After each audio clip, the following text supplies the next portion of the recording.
मैंने घर पहुंचकर जैसे ही दरवाज़ा खोला, इंद्र से मर्दाना आवाज़ सुनाई दी। पापा तो 2 दिन के लिए घर से बाहर गए हैं। तो फिर ये आवाज़ किस की हो सकती है? मैंने सोचा। आवाज़ हो सकती है कि ये आवाज़ मेरे भाई की है जो घर से बाहर गए हैं।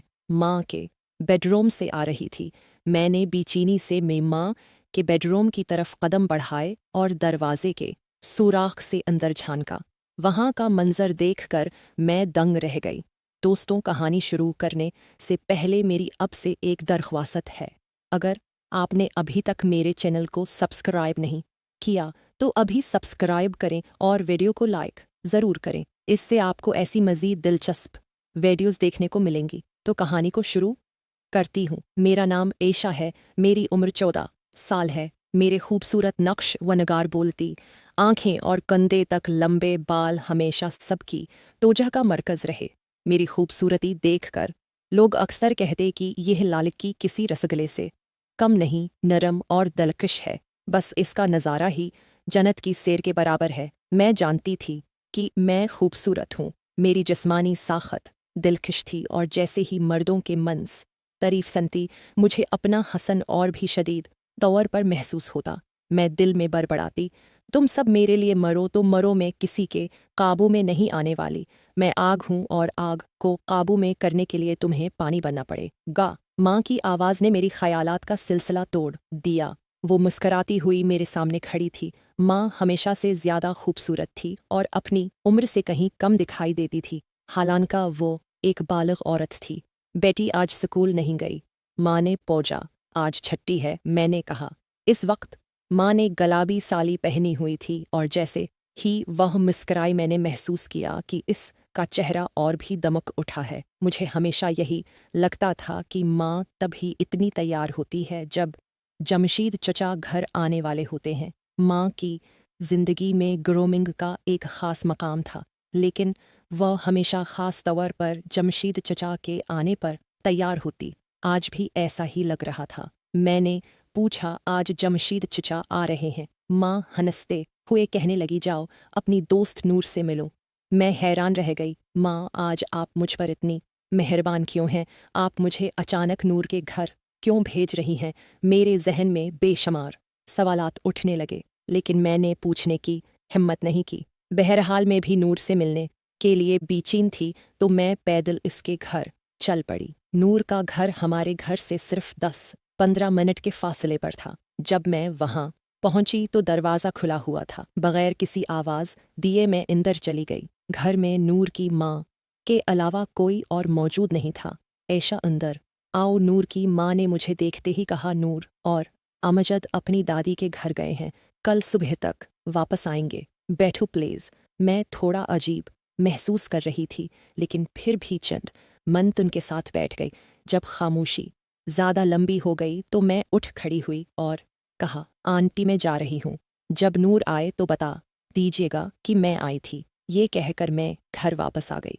घर पहुंचकर जैसे ही मैंने दरवाज़ा खोला, इंदर से मर्दाना आवाज़ सुनाई दी। पापा तो 2 दिन के लिए घर से बाहर गए हैं। तो फिर ये आवाज़ किसकी हो सकती है? मैंने सोचा।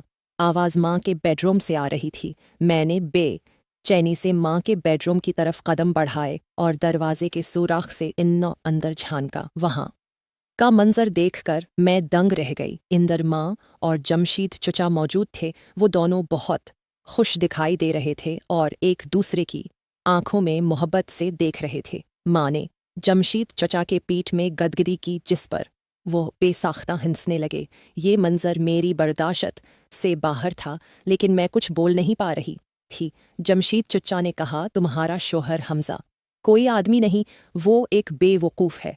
जमशीद चचा की बात पर माँ हंसने लगी। हमजा तो बस एक पर्दा है जिसकी आओ मैं तुम्हारे साथ हूँ। मैं जानती हूँ कि ऐसे शोहर को किस तरह अपनी अंगुलियों पर नचाना है। मैंने जिंदगी में पहली बार इतना जानदार और जोशीला मंजर देखा था। दिल में एक अजीब सा एहसास था। माँ किसी और के साथ खुशी के लम्हात गुजार रही थी और ये बात मेरे लिए बहुत तकलीफ दे थी। अगर ये सब वो मेरे वालिद के साथ कर रही होती तो शायद मुझे इतनी तकलीफ न होती, लेकिन यहाँ मामला बिल्कुल मुख्तलिफ था।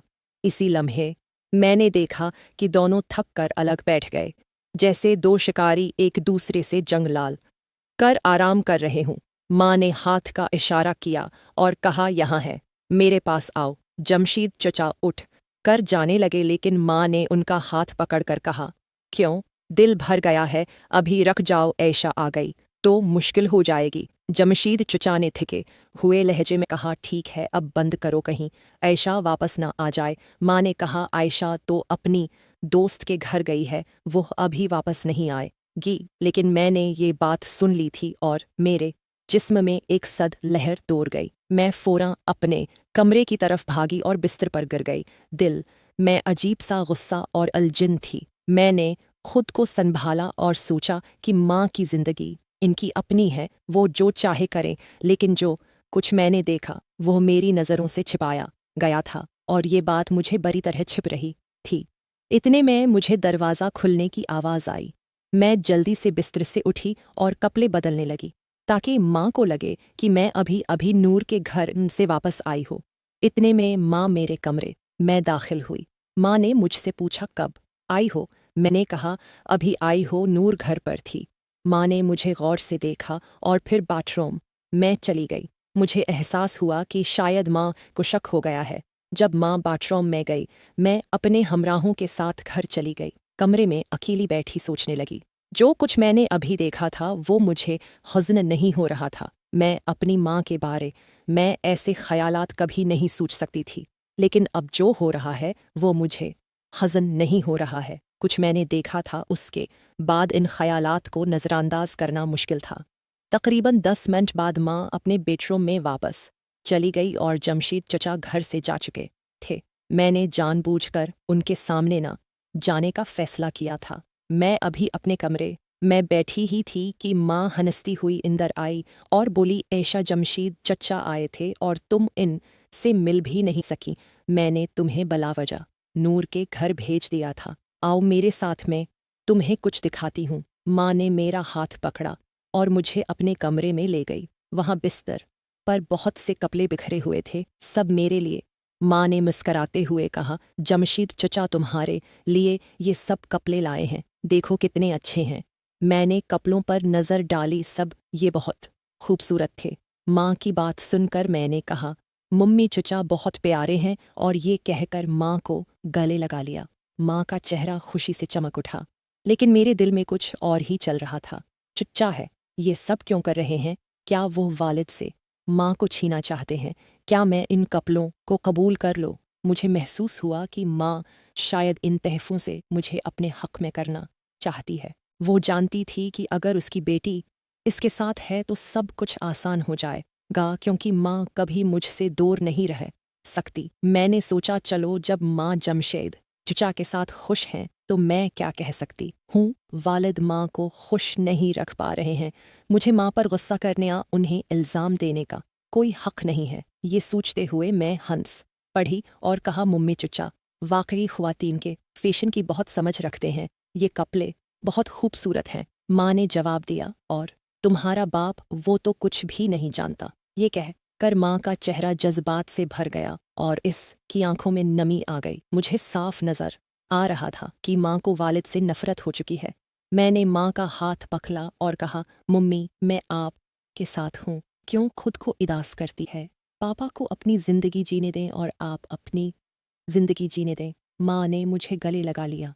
मुझे अंदाज़ा नहीं था कि जब मयान बीवी अपनी ज़िंदगियों में अलग हो जाते हैं तो उनके बच्चे किस कर्ब से गुज़रते हैं। मैंने सोचना शुरू किया, जब वालिद काम के सिलसिले में बाहर जाते हैं तो वो क्या करते हैं। शायद उनका भी किसी और से ताल्लुक़ हो, लेकिन मैं नहीं जानती।